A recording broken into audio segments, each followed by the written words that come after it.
Good morning, St. Paul's. My great-grandfather, John Henry Revere III, is 92 years old, and he was a Baptist minister for over 40 years.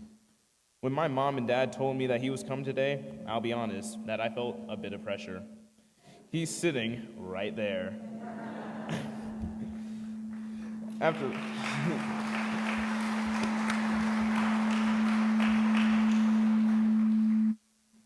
After all, he is my namesake and has much more experience at this than I do.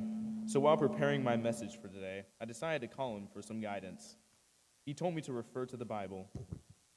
He told me to refer to the Bible, remember that God is our anchor, and to be able to relate to my peers. So that is what I'm going to try to do this morning. In my life, I have read many scriptures about God in the Bible, and I've heard even more at church and at home. Two verses that I have heard the most are mentioned in today's gospel reading. They are, "You shall love God with all your heart, and you shall love your neighbor as yourself." First, I will address loving your neighbor as yourself. Now, there can be different ways to interpret this verse. For instance, who we consider our neighbors may vary. I count all of you in the congregation, my family, my friends, and all the people around me as my neighbors. Sometimes it's not an easy task to love our neighbors as ourselves, especially when it's not reciprocated. Nonetheless, it has been instilled in me my entire life to treat others with kindness, so I try hard to do so. I have learned that when I show love to others, we are demonstrating our love for God. Small acts of kindness can make a significant impact, and we may be making a positive difference in the lives of our neighbors that we do not realize at the time. I am fortunate to have been a witness and a recipient of this type of loving kindness many times in my life. My dad often says that we learn how to treat others based on how we want to be treated. One thing that I can easily see through the example set by my parents and grandparents is how to love your neighbors. I'll use my grandparents for this first example.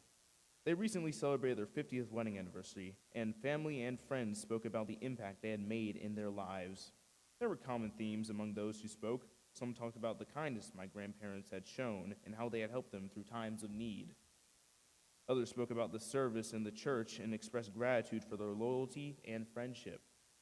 I, too, have been on the receiving end of their love and kindness my entire life, and I am thankful that my family has shown me how to treat others. Right here in our church, I know that I am supported and loved. When my sister Lana and I have sporting events, we have looked up in the stands to see Mr. Wood and Mr. Duyon cheering us on. Just a few weeks ago, my parents were talking to the Bouttes about them coming to watch me and Landon at a future track meet. My mom told them, well, some of the track meets can be a pretty far drive, but Mr. Boutte quickly told her, we have a car. In other words, they didn't seem to mind traveling several miles to come and show their support.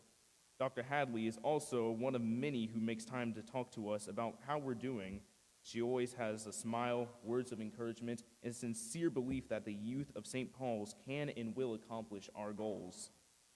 It feels good to know that our church family loves us, supports us, and are interested in being a part of our lives. They too exemplify how to love your neighbor as yourself. In addition, God has blessed me with supportive teachers, coaches, and friends who treat me as they would want to be treated. I will continue to strive to demonstrate for the same actions in return. I have also had the opportunity to love to my neighbors through the St. Paul's Christmas ministry. For several years, our dining room was full of books, footballs, dolls, and other toys, all which were sponsored by you, the members of St. Paul's. Every year, I enjoy packaging those items in gift bags to be delivered to children in need. It reminds me of the importance of generosity, not only during the Christmas season, but throughout the year.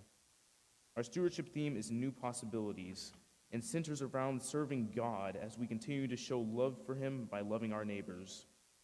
When a violent EF4 tornado hit my hometown of Noonan a few years ago, I was able to participate in cleaning up the neighborhood that had recently been devastated by the storm. The majority of the homes were completely destroyed, and I remember seeing family photos and other sentimental items sprawled across the yards. It made me think about how much work it would be for these families to recover everything that they had lost, and I felt empathy for them. When I was raking the debris, I thought about God and how recovering from a tornado can be a reminder of how much we need each other in this world. Now, the second commandment from today's gospel is to love the Lord with all your heart. If asked, would you say you love the Lord? The majority answer would be yes. Yes, I do. And that's great, but my follow-up question is, how do you show you love the Lord? You could say that you attend church every Sunday, or you pray when necessary. Those are very good reasons. But to me, loving the Lord with all my heart means that when I come to church or say my prayers, it's more than just a routine. I don't want to become desensitized to it and move on to the next thing. I always want to stay present in the moment so that I can learn, listen, and live my life with the purpose that God has for me. I remember first coming to church when I was 3, sitting in the pews on Sundays. I mostly remember being very tired. Each and every Sunday, I would go to church, listen to the choir sing, and the priest talk, and I was so confused, mainly because I was a 3-year-old, but that's besides the point. What I was confused about was why I was here and the purpose for coming to this place every week. At the time, I had not taken in what I had read and heard to heart, mainly because I couldn't read, but again, besides the point. Took a while, but as I got older and matured, I became more interconnected with God, and it finally clicked as to why I come here every Sunday. It is not just another family outing, it is a place where my faith in God has been nourished and developed. I am no longer tired. It has become a pleasure to worship here during my journey of spiritual growth. When I put God first, I don't have to worry about where I fit in because I have a sense of belonging with God. I believe in the power of prayer. I pray before every test and competition. I pray for my family and friends. I pray for those in need. I pray for guidance and strength during challenging times, and I thank God for his many blessings. As you know, loving God is the first and greatest commandment. This day and age, we as teenagers are faced with a unique set of challenges and pressure from peers that may lead to poor choices.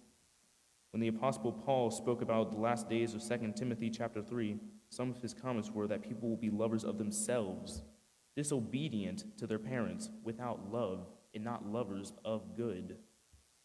This is a stigma that young generations often deal with. However, it is not a stigma that we have to succumb to. When we love God above all others, we know how to love each other. When we put God first, we have the discipline to make good decisions. When we have faith in God, we have confidence in ourselves. Let us stand firm to this faith, love one another as we would love ourselves, and always remember to put God first in our lives. Amen.